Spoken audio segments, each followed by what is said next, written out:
DBSCG thingz. What is up, Yuhp gang? It's your boy Taxon and welcome back to DBSCG thingz. And today we got another very exciting battle for you guys. This is going to be round 2 of our local this week. This is Kid Icarus versus Ss4 Vegeta Ramp. But before we get into the battle, guys, I do want to say if you want any custom card sleeves and or mats, absolutely check out Pro Mats, guys. Best place to go get your custom card needs. Link is below in the description for you guys to go check them out. And also really quickly, while we're on the topic of Pro Mats, guys, they are holding a tournament via Discord at the second weekend of every single month with some great prizing, guys. You can win some Pro Mat mats, you could win some TCG medals leaders, and also some booster boxes. So make sure you go to the link in the description below to enter this Discord, get some more information on it, and join it if it's something you're interested in. And also really quickly, guys, I do want to go over Dragonball Super Card Game Fest. We have 2 IRL events coming up really quickly, guys. We have one taking place in Florida and one taking place in Texas. Registration is already live, so I do have links in the description below for you guys to go register. Really quick, talking about them, Texas is taking place March 19th through the 20th, Florida taking place the 26th through the 27th, and also there, guys, these are best of 1 sideboard events. So just in case you guys don't know what that means, you sit across the table from your opponent, you get to reveal your leaders, and then after that you have 60 seconds to sideboard for that specific matchup, and then after that you can begin your game. With that being said, guys, if you can't make it to this event and just want to watch it, we have 3 fantastic commentators streaming it for us on Twitch, so make sure you go show Evan7, Eggman, and the Crit God awesome love while they stream it for us. And with that being said, guys, that is about it for the intro. If you guys enjoy this battle or my content in general, make sure you smash all those buttons for me. Like, comment, and subscribe, and make sure you ring that notification bell so you're notified every single time I upload a video. And with that being said, guys, let's spin it around and show you the battle. Alrighty, you guys, so here we are with round 2 of our locals. We have Icarus on the right and Ss4 Vegeta Ramp on the left side. And as you can see, they have started off their pre-game rituals by setting up their life and getting their hand mulliganed. And we'll see who starts off this game. We got Ss4 Vegeta going first, starting off with playing a Isekai, drawing a card, and passing turn to Icarus. Icarus starting off with charging and Power of the Super Saiyan, putting that extra card into the energy, swinging with his leader card, ripping a life, drawing a card. He's going to land the damage, then he's going to pay 1 for the effect on the 3-drop slug to go through his deck and grab the 1-drop. And then auto on the 1-drop is going to draw a card. After that, he passes back to Ss4 Vegeta. Vegeta getting his attack on. We're going to see if we get any type of negate here. Probably not, because we did see a tap out. We get the combo out because we didn't see no combos from Vegeta, so he doesn't actually get the ramping effect from his leader that turn. Comboing out actually the 1 of Bergamo. Interesting choice from Icarus there. Swinging with Icarus at his leader, taking a life, taking a draw from the top of the deck, landing the damage on Ss4 Vegeta. Paying 1 for the big boy slug. Attacking in with that 20k body, landing that damage on Vegeta, passing back over. The Bond 2 not live with Slug yet, but probably within 1 solid action of a negate or so, I imagine he can get it going. We will see what we get a charge from for Vegeta here. We get a Boo Unison into the energy, we get an attack from the leader. I'm going to get a draw and then a possible land of a damage here. Waiting on the counter. So we get no negates here. He draws a card and he pays 1 for the UI Kamehameha, making that a big number. Draws a card off the UI Kamehameha, and then he gets the ramp from his leader's effect there. Paying 1 for Borgos. I believe this one is the anti-D magic card.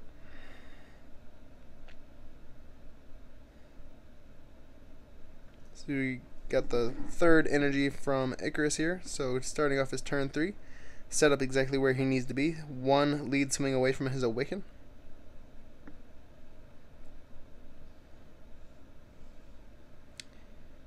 Using his leader to attack at his leader, he's going to draw a card, rip a life, awaken, draw 2 more additional cards. He's probably going to combo here. Yep, exactly what he's going to do. Get an extra draw there. Play that immediately and draw another card. A very solid awakening turn that Icarus has that absolutely changes the flow of game once you get that extra 5 cards to hand. So on that attack from Slug, he does see a Dimension Magic withstanding one of his energies, or technically 2 because it costed 1. So we'll see how it proceeds to go from here. Did negate the attack, so he did actually stop anything else there, any doubles or anything, because he is in his awakening range. We'll see what happens here. Icarus player look like he's debating on making any moves here.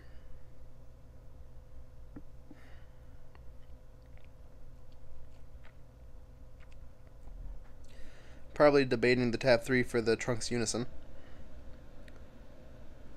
And especially since he has decent targets to get rid of with that ±0, Trunks is actually a good choice because he also will add 2 more 20k attacks worth of pressure. We'll see what he decides to do here. He taps 1 for Basil. He draws himself a card. Looks like he's deciding to leave 2 energy up for his defensive turn.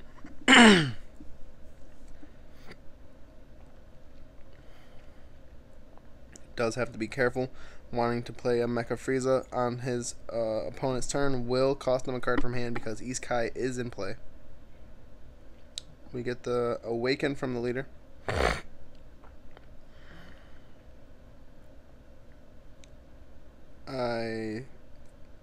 Yep, you definitely, yep, he was asking if he gets to draw off the Awaken. I was wondering what was happening there. So now we get the attack. He gets to use the effect of UI Goku Kamehameha.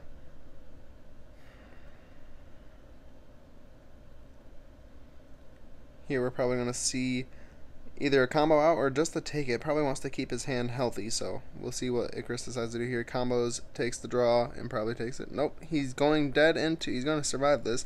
This is a 30k attack with the UI Kamehameha, so it will cost him just like 2 cards from hand. There you go. So he puts cards into his drop area that he needs there anyways, putting that Quid Sky exactly where it needs to be. We get the 4 energy play for a Boo Unison with an attack to the leader. No counters. We're getting the no combos from the Boo player, but we get a super combo out of the Icarus player. Very good. Worked 2 super combos out of his hand during that process. Very nice.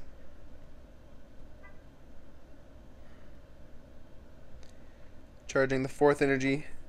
Starting off with Slug, trying to enable the fact that you cannot draw. So here, he did the -1, I think. I don't know why he didn't target Basil or something, but we will see.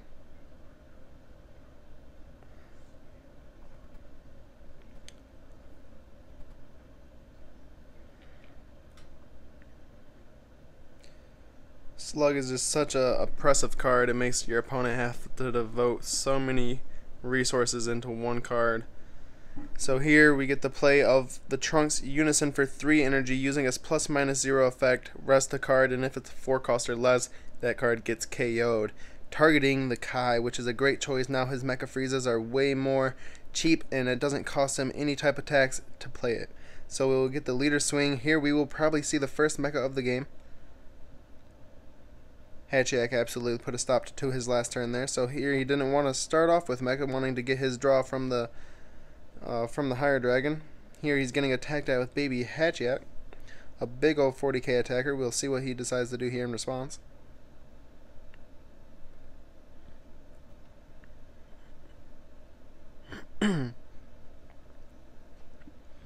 And here we get the Mecha Frieza play.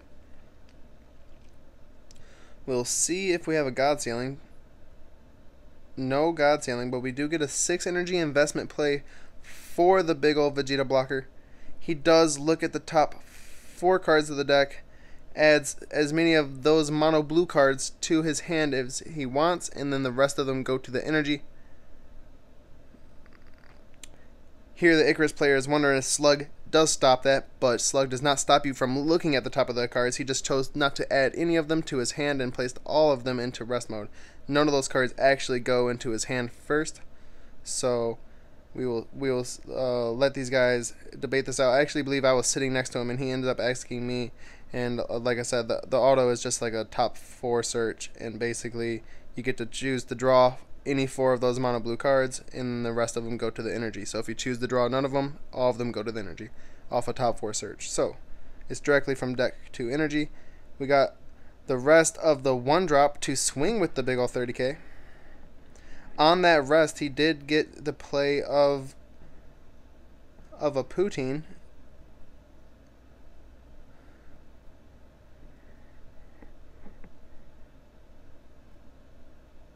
Probably, I'm confused on why Vegeta's back in active mode. Probably didn't get an actual counter.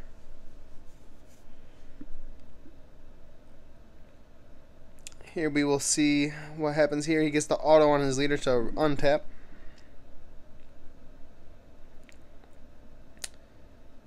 And he ends his turn there after that attack. Or actually, he didn't even attack with his leader again. Yeah, probably because he just didn't want to tap any energy, wanting to leave his Vegeta blocker in active mode.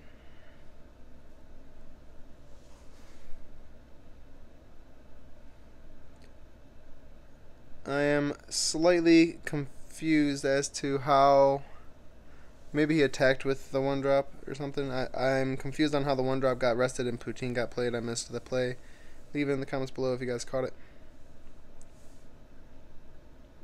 We got the pan stoppage of that turn that really hurts Ss4 Vegeta. So here we're going to get the pay 1 play. We're not even going to attack with it. We're going to steal the blocker off the field. So actually it decides that's probably not the best play. He probably wants to work into investing into the turn before actually making any investments into other actions, because he does have probably 5 to 6 valuable swings on field already.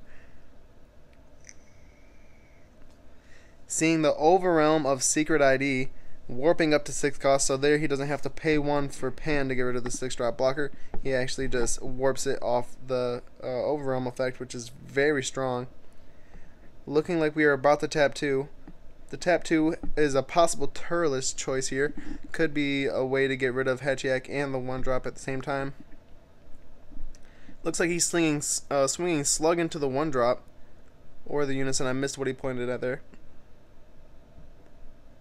We'll see how Vegeta decides to respond there. He did move a marker, so maybe he already took the... Nope, so he did use the -1 effect, and he removed Pan from the game. Very smart. Pays 2 for Turles. He draws a card and gets rid of Hatchiak. Easy 2 energy investment to get rid of that 40k threat. Here he attacks in with his leader, and you see Vegeta Ready to Rumble, I believe that card is called. Hit play as the 4-cost negate that actually becomes a blocker and has the effect if your opponent wants to attack any more for the duration of the turn. They have to pop in energy when they attack. Unfortunately, Yellow had the response. Cooler seeing play on this turn. Counter. Definitely just wasted the 4 energy, so that is pretty rough on Vegeta's part. Still has 2 energy live for defense here. Icarus at this point in the game just has such a wild board state. I can't see too many positive ways coming out of this. We do see a counter attack with a chilled army reinforcement playing a blocker. Unfortunately, that does trigger Poutine, and it just comes in rest mode instead of actually providing that extra block. So we'll see what he decides to do here. Has 3 life left, takes that damage, swinging in with the Cooler, I believe. He is at 2 life, I believe, here. Cooler absolutely ready to do some damage. There you see he untapped Basil, forgot to absolutely untap because he does have dual attack. Waiting on a possible combo. Yep, there's, so you see the UI Goku Kamehameha to survive the Cooler attack. Here he swings in the next 19k. That deals the damage. Now he's swinging in a 20k double strike from Turles. We'll see how he actually, if he can wrap up this battle with this 1 attack. We will see. Keep in mind we also do have 1 attack coming from the overrealm left and 2 attacks coming from the Unison. We'll see how this goes. 2 energies still standing. Vegeta's hand power getting fairly low here. We're seeing the 1 energy investment for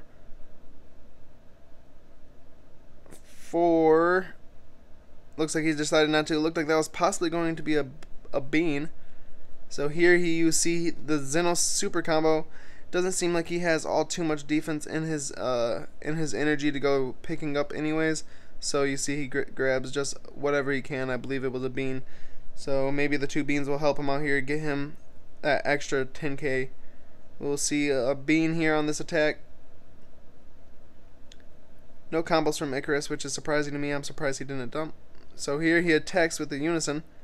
We get no counter from the Unison, and now he starts to absolutely dump his hand. That is 20, 25, 35, 40k to his leader.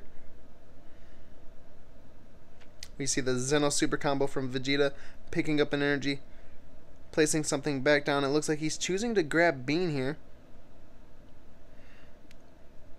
adding one extra 5k to the combo power. Looks like he forgot to use Poutine, bringing that from a 45 to a 50k attack.